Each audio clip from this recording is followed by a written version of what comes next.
दो इंपॉर्टेंट बातें, अगर सीरीज सीख ली तो पैरेलल में मैं इतना वो नहीं करूंगा, क्योंकि सीरीज जिसने समझ लिया पैरेलल उसका जस्ट अपोजिट है। अब ये यहां से देखो, जो रेड जा रहा है क्या जा रहा है? करंट जा रहा है। क्या जा रहा है? करंट जा रहा है। करंट यहां से निकल के आई है, फ्लो कर रही है, करंट फ्लो कर रहा है, करंट। चलो अब जो अब टॉपिक पढ़ना है उसका नाम है कॉम्बिनेशन ऑफ रेजिस्टेंस। अच्छा, मैंने जब चैप्टर स्टार्ट किया था, याद करो ब्रैकेट में क्या लिखवाया था? 70% न्यूमेरिकल। 70% न्यूमेरिकल पेपर में जो आएगा वो इससे आता है, मतलब 70, इस चैप्टर का जो 70% पोर्शन है वो न्यूमेरिकल है। तो वो 70% में भी अगर मैं कह दूं कि 40% न्यूमेरिकल, वो इसी टॉपिक से आता है जिसका नाम क्या है? Combination of resistance.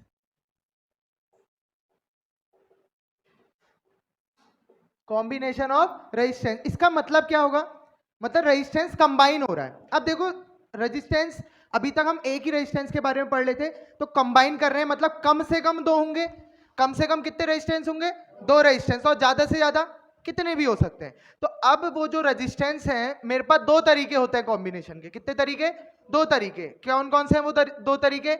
पहला सीरीज, दूसरा पैरेलल। क्या? पहला सीरीज कॉम्बिनेशन, दूसरा पैरेलल कॉम्बिनेशन। ठीक हो गया। अब सीरीज क्या होता है, पैरेलल क्या होता है, ये समझते हैं। सबसे पहले सीरीज कॉम्बिनेशन क्या होता है। अभी रिप्रेजेंटेशन, अभी पिक्टोरियल रिप्रेजेंटेशन दिखाऊंगा, उससे पहले सिर्फ वर्डिंग में समझ लो। सीरीज कॉम्बिनेशन मतलब नाम से क्या लग रहा है? एक सीरीज में होंगे, मतलब लाइन बारी होंगे, मतलब एक रेजिस्टेंस ये, दूसरा ये, तीसरा ये, मतलब जो रेजिस्टेंस कनेक्टेड होंगे वो कैसे कनेक्टेड होंगे? End by end. End by end connection कहते हैं इनका। क्या? एक के एंड से दूसरे का एंड, दूसरे के एंड से तीसरे का एंड, ऐसी कनेक्टेड होंगे, तो हम उसको क्या कह देंगे? Series connection. क्या कह देंगे? Series connection. अब इसका पिक्टोरियल रिप्रेजेंटेशन अगर मैं आपको दिखाऊं,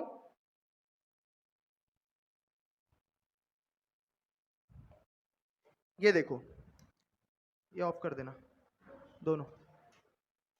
ये दिख रहा है आप लोग को? देखो ये क्या है? ये हमारी बैटरी है। क्या है? बैटरी। और बैटरी का पोटेंशियल होता है, तो मैंने उसको क्या दे दिया? V दे दिया। अब ये यहां से देखो, जो रेड जा रहा है क्या जा रहा है? करंट जा रहा है। क्या जा रहा है?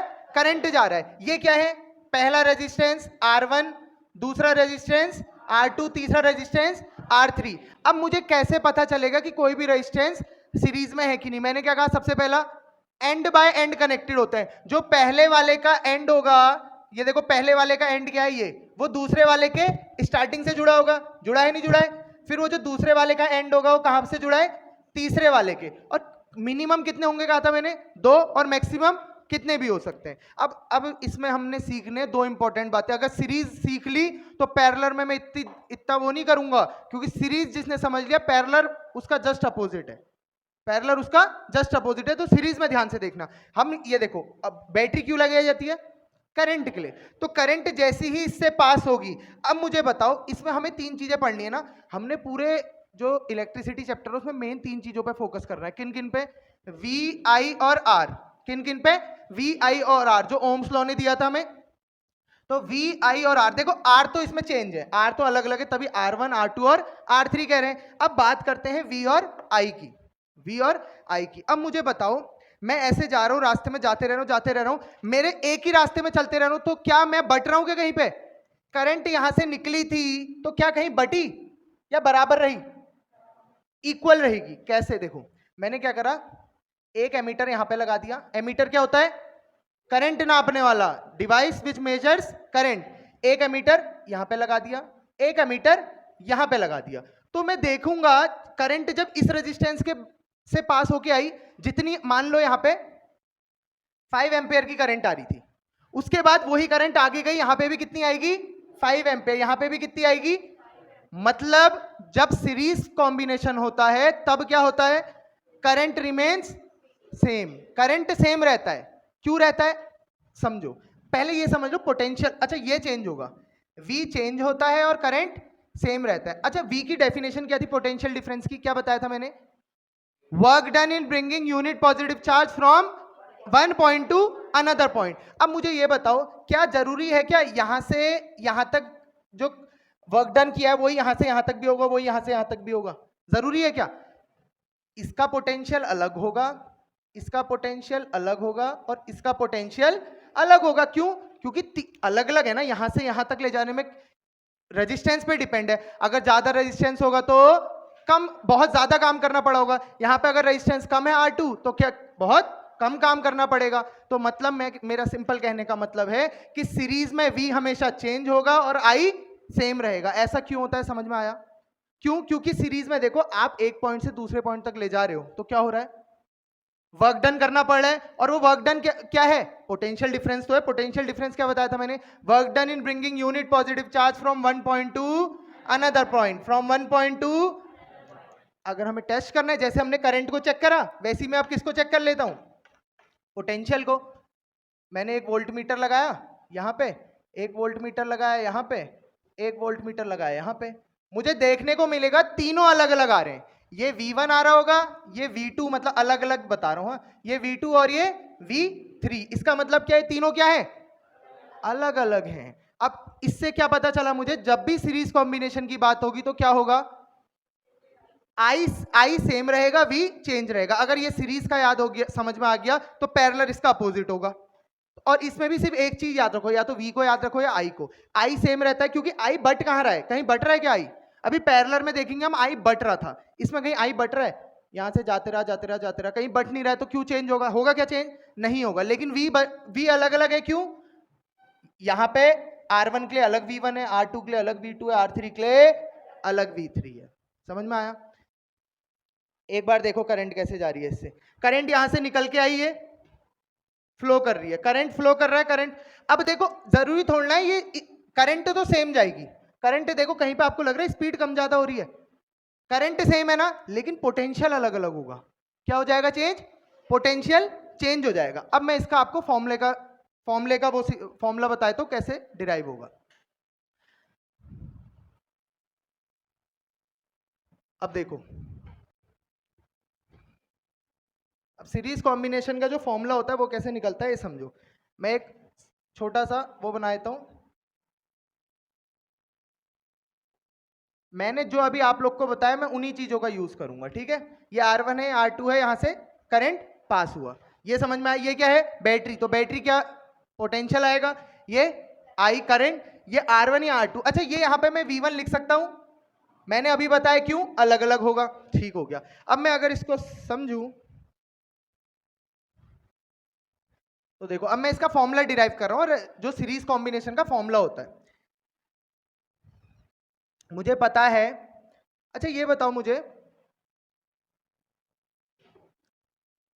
मैं कह रहा हूं आपके पास 10 रुपए, आपको दो जनों में बांटने हैं, ठीक है। मेरे पास 10 रुपए थे, मैंने इन दोनों में बांटे, मैंने कितने रुपए बांटे होंगे, नहीं नहीं मतलब कितने भी बांट सकता हूं, लेकिन उन दोनों का सम कितना होगा, 10 होगा। चाहे इसको 3 दूं, इसको 7 दूं, इसको 2 दूं, इसको 8 दूं, इसको 1 दूं, इसको 9 दूं, लेकिन सम क्या रहने वाला है, 10। तो मैंने जो यहां से पोटेंशियल गया वही वापसी यहां आया भी होगा। मतलब मैं क्या लिख सकता हूं, V equals to V1 plus V2 लिख सकता हूं। V इक्वल्स टू, अरे वो पोटेंशियल देगा कितना, बैटरी कितना पोटेंशियल देगी, जितना उसके पास होगा। इसके पास कितना है V, और इसने दिया क्या V1 प्लस V2, तो क्या ये दोनों इक्वल होंगे, इक्वल होंगे। तो V equals to V1 plus V2 हो गया, ठीक हो गया। इसको इक्वेशन नंबर 1 दे दिया मैंने। आया समझ में, कोई दिक्कत?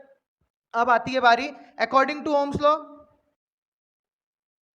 ओम्स लॉ क्या कहता था, V इक्वल्स टू IR, पढ़ा है हमने, V इक्वल्स टू IR होता है ओम्स लॉ के अकॉर्डिंग, ठीक हो गया।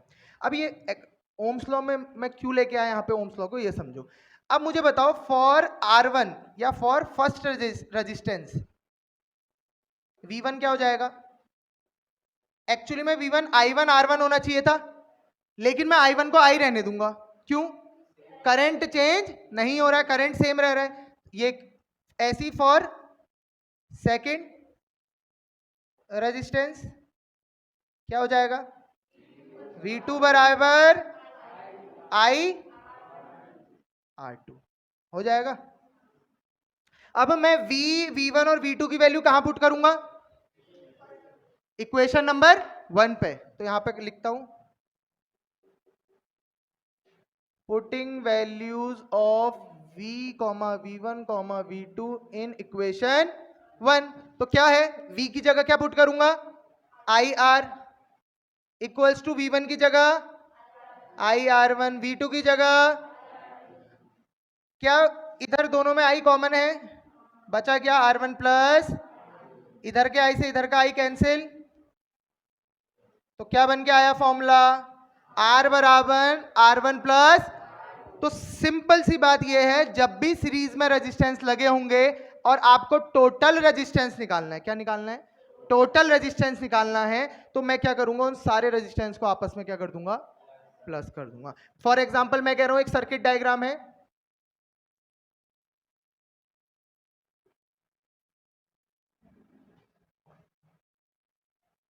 ये है, ठीक है। अब मेरे ये 2 है ओम है, ये 5 ओम है, ये 6 ओम है, ये 3 ओम है। मेरे से पूछता है नेट रेजिस्टेंस या टोटल रेजिस्टेंस या अफेक्टिव रेजिस्टेंस, कुछ भी कह सकता है। नेट मतलब क्या होता है, टोटल। कहीं पे नेट लिखा हो ना, समझ जाना उसका मतलब क्या है, टोटल। नेट रेजिस्टेंस का है, टोटल रेजिस्टेंस का है, अफेक्टिव रेजिस्टेंस का है, कुछ भी कहे, इसका मतलब क्या है, आपको ओवरऑल रेजिस्टेंस निकालना है। बताओ कितना होगा, 5 2 7 7 3 10 6 16, कितना 16 ओम। क्यों, क्योंकि मैंने सबसे पहले ये देखा है सीरीज में है, क्या है, सीरीज में है। अच्छा अब इसके फायदे देखो, अब मेरे को नेट रेजिस्टेंस कितना निकल गया 16 ओम, V कितना था, तो क्या मैं यहां से I निकाल सकता हूं, V equals to I R होता है, तो I इक्वल्स टू क्या हो जाएगा, V अपॉन V कितना था 5 अपॉन R कितना था 16, तो करंट आ गया 5/16 एम्पियर। क्वेश्चन सिर्फ ये नहीं पूछता, क्वेश्चन दो पार्टों में आएगा। पहला पार्ट आपको टोटल रेजिस्टेंस निकालने को कहेगा, दूसरे पार्ट में या तो ये नहीं दिया होगा, ये निकालने को कहेगा, या फिर करंट निकालने को कहेगा। ये मैं इजी क्वेश्चन बता रहा हूं, जो इससे भी थोड़ा टफ जाएगा वो कहेगा इसके रिगार्डिंग पोटेंशियल निकाल दो, क्योंकि अलग होगा।